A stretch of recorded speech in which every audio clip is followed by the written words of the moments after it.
Friends मु आपन friend happy आपण मानकु हमर ए चैनल लर्निंग इन ओडिया को स्वागत। जदि आपण माने प्रथम कर ए चैनल वीडियो देखुछन तेबे प्लीज आपण ए चैनल को सब्सक्राइब करंतु जा फल कि मु आपण पे नि आसीबी एई बोली किछि नुवा नुवा वीडियो। तो आसंतु आज हम जानिबा भारत रे 5G नेटवर्क टेक्नोलॉजी। भारत रे 4G पर वर्तमान 5G नेटवर्क टेक्नोलॉजी प्रचलन होई परिबो।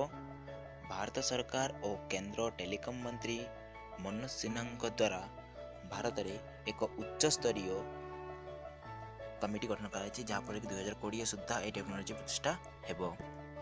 यही टेक्नोलॉजी 500 कोटी टंका व्ययबराद करा जाउची। 5G कार्यकारी हेले ग्रामांचल इंटरनेट स्पीड प्रति सेकेंड को 100 Mbps रहिबो।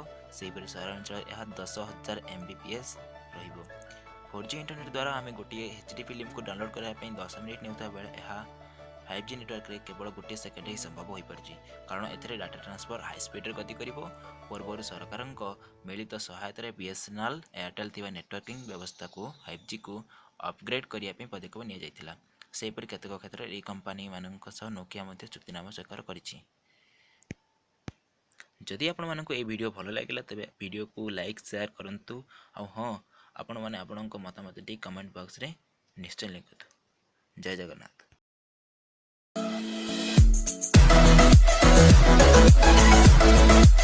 be right back.